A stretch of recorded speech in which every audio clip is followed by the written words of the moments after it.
two half-brothers reuniting on an obscure beach in Hawaii. Well, I just did sort of a rough calculation. Let's say how many different pairs of people are there in the United States that if they happen to run into each other and happen to identify each other, that it would be an amazing story, right? Something like these half-brothers. So it's a little hard to define, but I kind of went through it. I figured there's something like 1 million pairs of people in the United States that have some sort of, that if they ran into each other on a beach in Hawaii or anywhere else, it would be an amazing story. And you know what? Most of these 1 million pairs, they actually don't run into each other.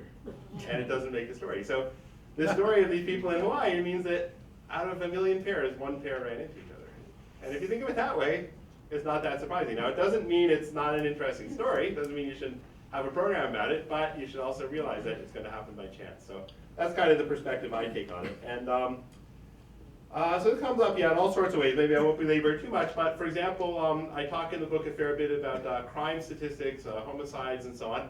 And soon after my book came out, there was a single week in Toronto when there were 5 homicides in the same week. And of course, all the headlines, crime's out of control, it's also dangerous, and so on. And you say, well, what's the chance of that? So in Toronto, we averaged just about 1 homicide a week in the city of Toronto, maybe a little bit over 1 a week, or it was a little over 52 a year. So 5 in the same week is kind of a lot. But turns out these things, they tend to clump up. So there's something called Poisson clumping, which says if you have a bunch of random events happening, they won't happen equally spaced all the time. They'll tend to clump up. It's just like if you throw darts randomly at a wall and then you look where they land, they won't be all nicely spread out. They'll sort of be a bunch of them kind of clumped up, and then maybe a bunch here, and then not very many here. They'll sort of clump up in different ways. So did you have a question? I missed a word that you said, Poisson clumping. Poisson clumping it's called. So it's named after a 17th century French mathematician, I guess, named Simeon de Poisson. And it's Poisson, as in the French word for fish. Okay. So anyway, but the name isn't so important, but the point being that the way randomness works, it doesn't spread out nice and evenly. It just tends to clump up just by chance alone. So 1 week there'll be 5 homicides, the next week there won't be any, and it doesn't necessarily mean there's a new crime wave or anything. It's just the way things are going to happen by chance if they're coming just randomly. There was a time that there was, in 1 month in Toronto, it was a few Januaries ago, there were an unusually large number of pedestrian deaths, of people who were killed crossing streets and so on. Maybe somebody heard about that. And they asked people like me and said, hey, does this mean everything's getting more dangerous and cars are driving more aggressively and pedestrians aren't paying attention, and yada, yada. And I said, no, it's just Poisson clumping. And I bet next month it's going to go back down. And next month it did go back down. It was actually a bit less than the average, but there were a lot of headlines the first month, and there were no headlines the second month. So although I was right, there was no article saying that I was right. So, it's always the way, because when it's a big, when there's a lot of deaths, that's the big headline. When there aren't, it's not. So, so let me talk a little bit about some legal cases. So this is something I've been thinking about more recently. So with, when my book came out and did pretty well, and then I did some media and so on, I sort of got invited to speak to different groups about different kinds of things. And just about a year ago, I got invited to speak to a group of high-level lawyers and judges in Toronto at one of their gatherings about justice issues. Said, hey, we need an introductory speaker to talk about something a little different. Why don't you talk about probabilities and see if you can relate it to justice issues, right? So I had to think for kind of the first time how probability theory relates to justice issues. And turns out there's a number of interesting cases that have involved probabilities in various ways. I won't talk about them all now, but I just want to focus on sort of a pair of cases. And so I ended up speaking to that group, and then I got invited as a result to speak to some other groups, including to Ireland. I spoke to the Supreme and High Court judges of Ireland. They wanted a novelty speaker. So I had to speak about probability related to justice issues. So let me tell you about a couple of legal cases which involved probability. So the first one is a solicitor in England whose name was Sally Clark. And she had a baby boy, and the baby boy died. And it was one of these deaths where it seemed to be some sort of a suffocation, hard to pin down, and it was identified as a SIDS, or sudden infant death syndrome, as you've probably all heard of, or what's called a cot death in the UK. And so it's okay, she had a baby who died of cot death, of SIDS, very sad. Then Sally Clark had another boy a couple of years later, also died in infancy, also of unclear causes, also appeared to be SIDS or cot death or unexplained suffocation death. People got suspicious. They said, wait a minute, one death by SIDS, okay, fine, but two deaths by SIDS? Couldn't be. Maybe she murdered her children. Maybe she suffocated them to death. And Sally Clark was arrested and charged with double infanticide. And essentially the only evidence against her was based on probabilities. And there was a pediatrician at the trial who said, let me get the exact quote, said that the probability of two cot deaths in the same family is 73 million to 1. Okay? And you say wow, and the jury said wow, and the media said wow, and Sally Clark was convicted of double infanticide. And she was jailed, and the press vilified her. She was a monster. She killed her children. There was an appeal. She lost the appeal, so the conviction was upheld, and she was still in jail. She had a third son during that time that was temporarily taken away from her because they felt she couldn't be trusted with a son. And meanwhile, statisticians started to get involved and say, well, let's think about this a little more. And what they realized was, it's kind of like my dad's cousin Phil. They didn't put it that way, right? But what's the point? The point is that with my dad's cousin Phil, if you just think, what's the chance that that one person we saw was my dad's cousin Phil? It's about one chance in 230 million. It's incredibly unlikely. But if you think, what's the chance that at some point on a trip to Disney World, we ran into somebody that it was surprising to see, then as we've already discussed, it's not so unlikely. Well, in this case, that one chance in 73 million, that was an attempt to compute what's the probability if one mother has two children that they will both die from SIDS. And for that calculation, he used historical data on how many people get SIDS and so on. There were a number of questionable aspects of the calculation in terms of, for example, he multiplied probabilities within the same family, even though they weren't really independent. So various things weren't quite right, and he didn't take all the factors into account. But nonetheless, it was an attempt to compute what's the chance that if you just have one family with two babies, they'll both die of SIDS. But just like with my dad's cousin Phil, maybe that's not the right probability to compute. And a more fair probability to compute might be, well, what's the chance that out of all the families in the UK that are having babies, that there'll be a family somewhere that happens to have two babies who both die of SIDS? And that's a much more likely probability, right? Because there's millions and millions of families in the UK. So in other words, if you kind of think about things a little differently, you can say Sally Clark was maybe unfairly convicted because the probability was the wrong thing to compute. This is something that's called the prosecutor's fallacy, that you say, well, just because this exact event had one chance in 73 million, that doesn't mean there's only one chance in 73 million that Sally Clark is innocent. That doesn't mean that she's almost certainly guilty. And eventually, on the second appeal, based on these statistical arguments, the conviction was overturned and Sally Clark was set free. It doesn't have a very happy ending because meanwhile, she'd actually become an alcoholic and she actually died a few years later, and it's actually a very sad story. But at least from the probability point of view, the original conviction was almost certainly a wrong conviction because there was no other evidence other than these probabilities. So that gets you thinking, and it says just because something's really unlikely doesn't mean necessarily prove something. You have to consider the bigger picture. But let me tell you another related case, which again, while I've been thinking about these legal cases, and this is a woman named Juanita Hoyt in New York State, and it's a little earlier ago. It's back in around 1965 to 1971. She had a total of 5 babies. All of them died in infancy. 4 of them died within a few months of being born, and 1 of them died at the age of 2.5. So 5 infants all died. And again, they were all ruled to be SIDS, and all, no apparent cause, but some sort of suffocation. And as far as I can tell, at the time, nobody was suspicious. So kind of the opposite, right? So whereas with Sally Clark, there were these 2 deaths, and she was arrested, she was convicted, she was vilified. In this case, 5 babies all died of SIDS. People said, it's very sad, SIDS, and in fact, they were talking at the time about how certain diseases run in families, which they do, including SIDS does. If you have one baby with SIDS, then you're more likely to have a second baby with SIDS. So they said, I guess this shows that SIDS really, really runs in families, right? Here's a family with 5 births, all of them died of SIDS. So then, in fact, there was a pediatrician who published a research article in 1972, and although it didn't mention her by name, it was largely based on her family, and said, here's more evidence of how much SIDS runs in families. Look at this, we have 5 SIDS deaths in the same family. And this is the way things stood. She and her husband were actually permitted to adopt a child about 5 years later, and as you know, you can't adopt a child if you're under suspicion for this kind of thing, so there was no particular suspicion. And then some years later, in the mid-80s, somebody heard about this, and they were sort of some assistant prosecutor, and they got promoted to district attorney, and they got people to investigate, and they got somebody to befriend her and talk to her, and they said, this doesn't sound right. And eventually, she confessed to strangling all 5 of her children.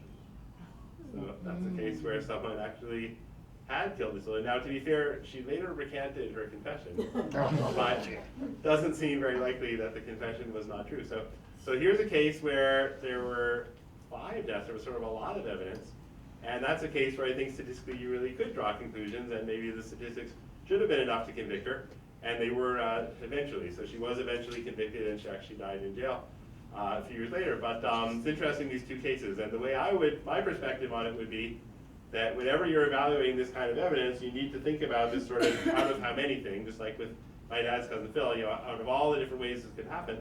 And as a result, with just these 2 SIDS deaths, even though it's very unlikely in one family to have 2 SIDS deaths, it's not so unlikely there'll be a family somewhere just by chance that has 2 SIDS deaths. Whereas with these 5 SIDS deaths from the Hoyt family, it seems to me that was actually convincing evidence. And so in the first case, maybe there should not have been a conviction. In the second case, there should have been. So kind of thing I've been thinking about lately and talking to lawyers and judges about, so kind of an interesting topic. Let's see, how am I doing? Where's somebody in charge? What's that? Yeah, like 10 minutes. Okay, yeah, all right, let me say a little more about one more topic. So it's related to this theme of kind of how we accumulate evidence, right? And somehow, the more evidence you get, the more it shows things, whether it's SIDS deaths actually being murders, or whether it's, well, the retailers winning lottery tickets and so on. Let me talk about if you gamble at a casino, okay? So this is another thing I get asked about a lot. And a lot of people, it's a big thrill to go off and gamble at the casino, right? And there's all sorts of games people play. One game you may know is the game craps, right? You've probably heard of this game where you roll a pair of dice, right? And look at the sum of the dice. And the first time you roll it, if you get a 7 or an 11, then you win right away. If you get a 2 or a 3 or a 12, then you lose right away. If you get some other number, like let's say a 4, then that number becomes what's called your point number. And then you keep on rolling and keep on looking at the sum of the 2 dice until you either get another 4 and then you win, or until you get a 7 and then you lose. Okay? So kind of complicated rules, right? And the first thing you might say is, why does this game craps have such weird and complicated rules by repeatedly rolling this pair of dice? Well, the answer I would say is probabilities, because when you work out all the different ways you could win or lose at this complicated game of craps, turns out you have about a 49.29% chance of winning when you play craps. Now, 49.29 is a little bit less than 50, right? So it's a little bit weighted against you, or a little bit in the house's favor, or there's a little bit of a house advantage. And all the casino games have kind of the same property. That is, they're all pretty close. You have some chance of winning, but they're weighted a little bit in the house's favor. And it's sort of a puzzle in a way, if you think of it that way, why casinos always make money, right? Because it's almost a 50-50 game. And any one person who goes to the casino, well, they might win money or they might lose money, but certainly a lot of people do win money. And yet, from the casino's point of view, with thousands, millions of people making millions of bets, the casino always makes money.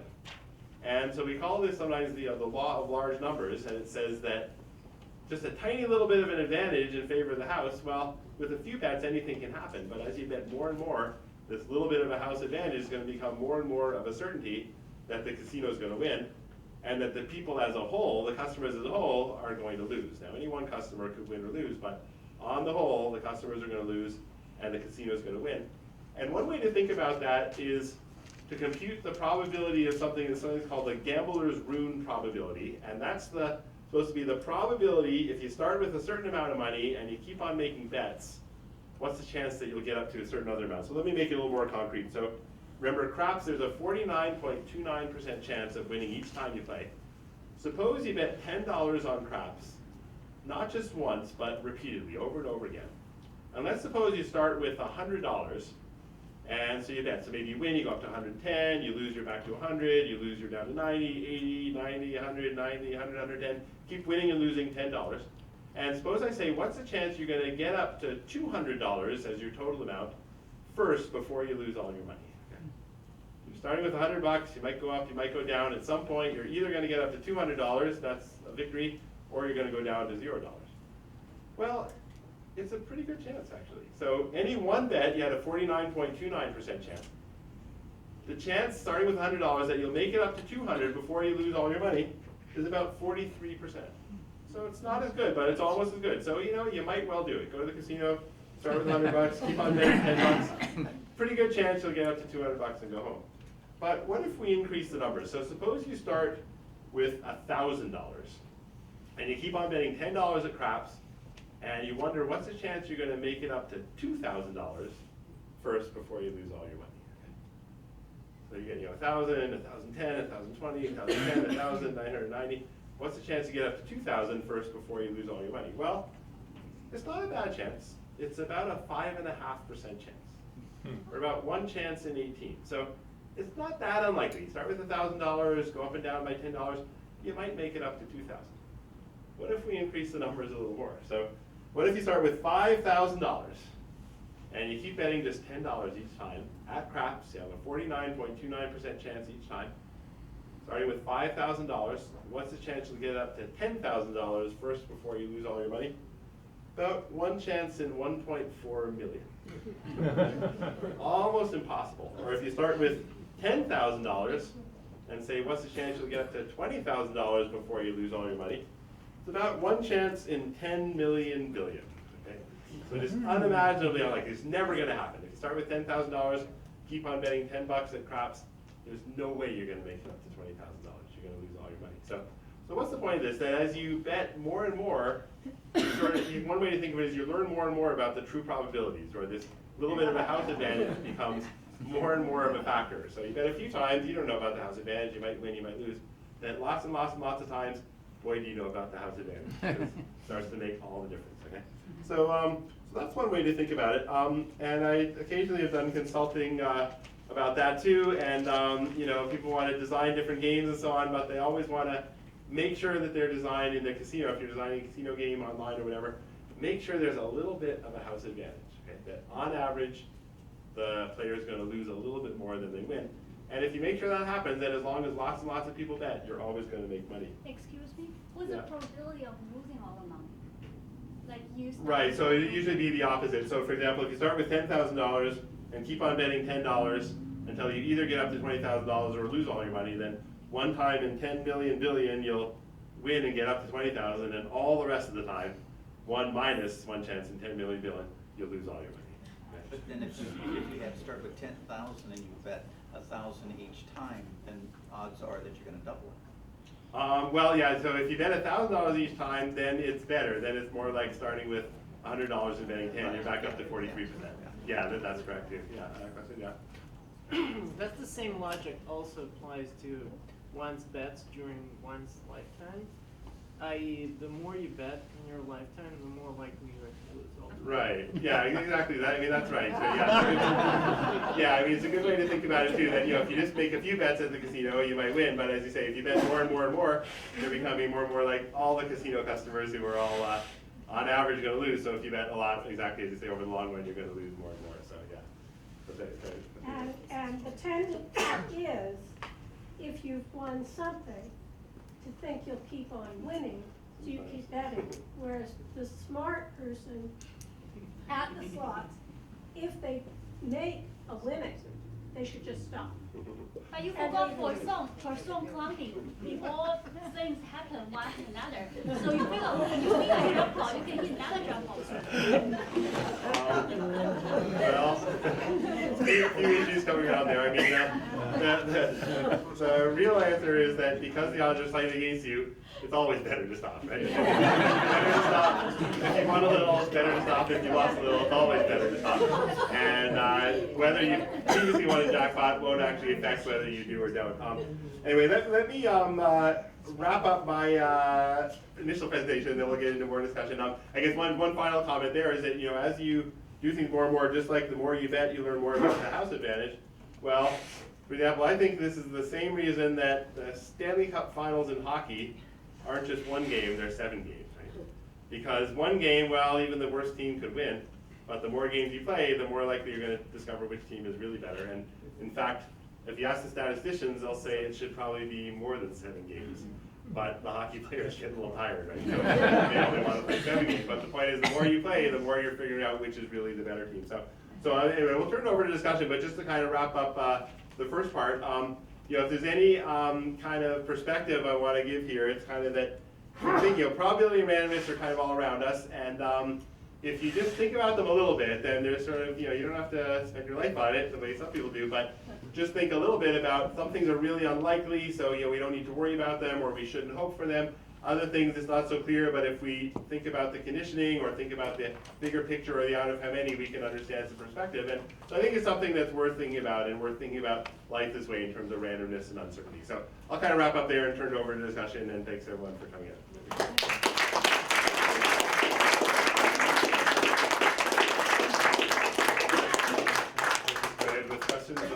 Yeah, I have another sports question. You're talking about 7 games on the Stanley Cup Right. Finals, but if you watch World Cup soccer, they don't Right. seem to have enough games. Yeah. I thought, well, that could be really fluky, you know?